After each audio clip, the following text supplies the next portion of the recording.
Chapitre 40. Mon chemin et votre chemin.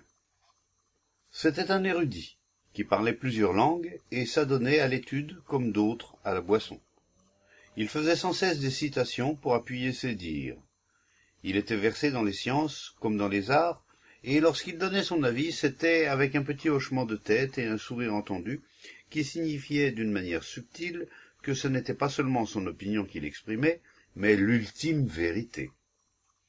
Il disait qu'il avait fait des expériences concluantes et, pour lui, définitives. « Vous avez eu vos expériences, vous aussi, mais vous ne pouvez pas me convaincre, disait-il. Vous suivez votre route et moi la mienne. Les chemins sont différents pour parvenir à la vérité et un jour nous nous trouverons tous ensemble. » L'homme était amical, quoique distant, mais inébranlable. Pour lui, les maîtres, quoique non visibles, représentaient une réalité et il était essentiel de devenir leurs disciples. Lui-même et quelques autres conféraient ce titre de disciples à ceux qui étaient désireux de suivre cette route et d'accepter leur autorité. Mais ni lui ni son groupe n'appartenaient à cette secte spirite qui trouve ses guides parmi les morts. Pour trouver leur maître, il fallait servir, travailler, se sacrifier, obéir et pratiquer certaines vertus. Et naturellement, la foi était nécessaire. Faire de l'expérience la route qui conduit à la découverte de ce qui est, c'est se laisser prendre au piège de l'illusion. Le désir, l'avidité, conditionnent l'expérience, et s'en rapporter à l'expérience pour comprendre la vérité, c'est suivre la voie de l'accroissement du moi. L'expérience ne peut jamais libérer de la douleur. L'expérience n'est pas une réponse adéquate à la provocation de la vie. Il faut affronter la provocation dans un esprit de nouveauté, car la provocation est toujours nouvelle. Pour faire face à la provocation d'une manière adéquate, il faut mettre de côté la mémoire qui conditionne l'expérience et comprendre le fond des réponses du plaisir et de la peine. L'expérience est une entrave à la vérité, car l'expérience appartient au temps, elle est le résultat du passé. Or, comment un esprit qui est le produit de l'expérience, du temps, peut-il comprendre l'intemporel? La vérité de l'expérience ne dépend pas des particularités ou des chimères personnelles. La vérité n'en est perçue que lorsqu'il y a lucidité sans condamnation, justification ou toute autre forme d'identification. L'expérience n'est pas une approche de la vérité. Il n'y a pas votre expérience ou mon expérience, mais seulement la compréhension intelligente du problème. Sans la connaissance de soi, l'expérience engendre l'illusion. Avec la connaissance de soi, l'expérience, qui est la réponse à la provocation, ne laisse pas ce résidu qu'est le souvenir. La connaissance de soi est la découverte d'instant en instant de l'activité du moi, de ses intentions et de ses désirs, ses pensées et ses appétits. Il ne peut jamais y avoir votre expérience et mon expérience. L'expression même de mon expérience prouve l'ignorance et l'acceptation de l'illusion. Mais nous aimons tous vivre dans l'illusion, parce que cela procure une grande satisfaction. C'est un paradis personnel qui nous stimule et nous donne un sentiment de supériorité. Si j'ai les capacités, le talent ou l'habileté, je deviens un leader, un intermédiaire, un représentant de cette illusion. Et comme la plupart des gens aiment fuir ce qui est, on crée une organisation avec des biens et des rites, des serments et des réunions secrètes. L'illusion se dissimule sous le couvert de la tradition et de la respectabilité. Et comme la plupart d'entre nous recherchons le pouvoir sous une forme ou sous une autre, on établit un principe hiérarchique, des novices et des initiés, des élèves et un maître, et même parmi les maîtres, il y a des degrés dans l'avancement spirituel. La plupart des gens aiment exploiter et être exploités, et ce système en donne les moyens, qu'il soit secret ou qu'il s'étale au grand jour. Exploiter, c'est être exploité. Le désir d'utiliser les autres pour ses propres fins psychologiques, crée la dépendance. Et lorsque vous dépendez, vous devez posséder, détenir. Et ce que vous possédez, vous possède. Sans une dépendance subtile ou grossière, si vous ne possédez pas des choses, des gens et des idées, vous êtes vide, quelque chose sans importance.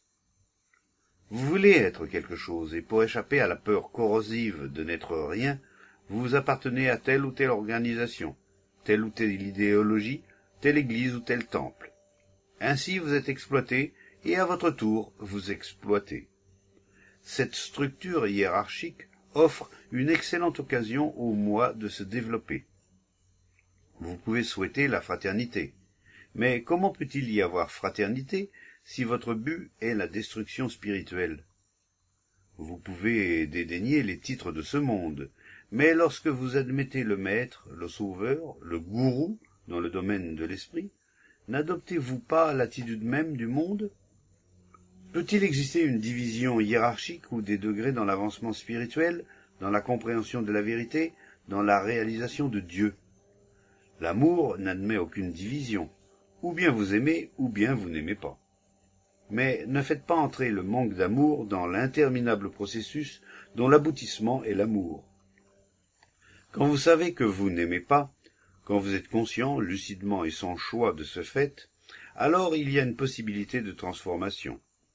Mais cultivez assidûment cette distinction entre le maître et l'élève, entre ceux qui ont atteint et ceux qui n'ont pas atteint le but, entre le sauveur et le pécheur, c'est nier l'amour. L'exploiteur, qui est à son tour exploité, trouve un terrain favorable dans ces ténèbres et dans cette illusion. La séparation entre Dieu ou la réalité et vous-même vient de vous, de l'esprit qui se raccroche au connu, aux certitudes, à la sécurité. On ne peut pas franchir cette séparation. Aucun rite, aucune discipline, aucun sacrifice ne vous permet de la franchir. Nul sauveur, nul maître, nul gourou ne peut vous conduire au réel ou détruire cette séparation. La division n'est pas entre le réel et vous, elle est en vous-même, elle est le conflit des désirs contradictoires. Le désir crée son propre contraire, et pour qu'il y ait transformation, il ne s'agit pas de se concentrer sur un seul désir, mais de se libérer du conflit qu'engendre l'avidité. L'avidité, à quelque niveau qu'elle se manifeste, engendre un nouveau conflit, auquel nous essayons d'échapper par tous les moyens possibles, ce qui ne fait qu'intensifier le conflit tant à l'intérieur qu'à l'extérieur. Ce conflit ne peut pas être résolu par quelqu'un d'autre, si grand soit-il, ni par la magie, ni par des rites d'aucune sorte. Ceux-ci peuvent vous endormir d'une agréable façon, mais au réveil, le problème est toujours là. Mais la plupart d'entre nous ne désirent pas s'éveiller, et ainsi continuons-nous à vivre dans l'illusion. Avec la dissolution du conflit vient la tranquillité, et c'est alors seulement que la réalité peut se faire jour. Les maîtres, les sauveurs, les gourous n'ont aucune importance. Ce qui importe, c'est de comprendre le conflit incessant du désir. Et cette compréhension ne vient que par la connaissance de soi et une lucidité constante des mouvements du moi. La connaissance de soi est ardue, et comme la plupart d'entre nous préfèrent une voie facile, illusoire, nous créons l'autorité qui façonne notre vie et lui donne un modèle. Cette autorité peut être la société, l'État. Elle peut être l'individu, le maître, le sauveur, le gourou. Toute autorité, quelle qu'elle soit, empêche de voir, de prendre conscience. Et comme la plupart d'entre nous trouvent que la prise de conscience est douloureuse, nous nous soumettons à l'autorité.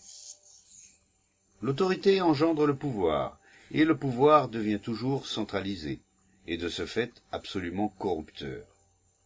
Il corrompt non seulement celui qui exerce le pouvoir, mais aussi celui qui s'y soumet. L'autorité du savoir et de l'expérience ne peut que pervertir, qu'elle vienne du maître, de son représentant ou du prêtre. C'est votre propre vie, ce conflit apparemment sans issue, qui est importante, et non le modèle ou le leader. L'autorité du maître et du prêtre vous détourne de votre problème fondamental, qui est le conflit à l'intérieur de vous-même. La souffrance ne peut pas être comprise et supprimée par la recherche d'une règle de vie. Une telle recherche ne fait qu'esquiver le problème de la souffrance, et vous impose un système qui n'est qu'une évasion, et ce dont on se détourne ne fait que s'envenimer, et provoque plus de maux et plus de souffrance. La compréhension de soi, si douloureuse ou momentanément agréable soit-elle, est le commencement de la sagesse. Il n'y a pas de chemin qui mène à la sagesse. S'il s'en propose un, alors la sagesse est quelque chose de formulé, elle est déjà imaginée, connue. Peut-on connaître ou cultiver la sagesse? Est-ce une chose que l'on peut apprendre, accumuler? Dans ce cas, elle devient simplement matière à connaissance, une chose que l'on peut expérimenter, dont on peut parler, et sur le sujet de laquelle on peut écrire des livres. L'expérience et les connaissances forment la chaîne ininterrompue des réponses, et ainsi ne peut jamais comprendre le nouveau, le neuf, l'incréé. L'expérience et les connaissances, ayant une continuité, n'ouvrent la voie qu'à leur propre projection, et de ce fait ne font qu'enchaîner davantage. La sagesse est la compréhension de ce qui est, instantanément, sans accumulation d'expérience et de connaissances. Ce qui est accumulé ne donne pas la liberté de comprendre, et sans liberté, il n'y a pas de découverte. Et c'est cette découverte infinie, sans fin et sans but, qui mène à la sagesse. La sagesse est éternellement neuve, fraîche, et il n'existe pas de moyen pour l'accumuler. Le moyen détruit la nouveauté, la spontanéité de la découverte. C'est l'esprit intolérant qui a inventé les multiples chemins pouvant conduire à la réalité. Ils sont le produit d'un esprit qui cultive la tolérance. Je suis ma route et vous suivez la vôtre, mais soyons amis, et un jour peut-être nous nous rencontrerons. Pouvons-nous nous rencontrer si vous allez au nord et moi au sud? Pouvons-nous être amis si vous avez votre lot de croyances et moi un autre, si je suis un meurtrier collectif et vous un homme pacifique? Être ami implique un travail commun, des pensées communes, mais quelques relations peuvent exister entre l'homme qui est et celui qui aime. Mais quelles relations peuvent exister entre l'homme qui est et celui qui aime? Quelles relations peuvent exister entre l'homme qui vit dans l'illusion et celui qui est libre? L'homme libre peut essayer d'établir certaines relations avec celui qui est dans la servitude, mais celui qui est dans l'illusion ne peut avoir aucune relation avec l'homme qui est libre. Les séparés, cramponnés à leur état de séparation, essaient d'établir des relations avec les autres qui sont également enfermés dans leur moi. Mais de telles tentatives provoquent invariablement conflits et douleurs. Pour éviter cela, les plus habiles inventent la tolérance, chacun regardant par-dessus ses propres barrières et essayant d'être bon et généreux. La tolérance est de l'esprit, non du cœur. Parlez-vous de tolérance lorsque vous aimez? Mais lorsque le cœur est vide, l'esprit l'emplit de tous ses expédients et de toutes ses peurs. Il n'y a pas de communion là où il y a tolérance. Il n'y a pas de chemin qui conduise à la vérité. La vérité doit être découverte, mais il n'y a pas de formule pour cette découverte. Ce qui est mis en formule n'est pas vrai. Vous devez vous lancer sur la mer inconnue, et c'est vous-même cette mer inconnue. Vous devez partir à la découverte de vous-même, mais non pas selon un plan déterminé ou en suivant l'exemple de quelqu'un, car alors il n'y a pas de découverte. La découverte fait naître la joie, non pas une joie reconnue, non pas une joie comparable à une autre joie, mais une joie sans passé, une joie à jamais neuve. La connaissance de soi est le commencement de la sagesse dans la tranquillité et le silence de laquelle il y a l'incommensurable.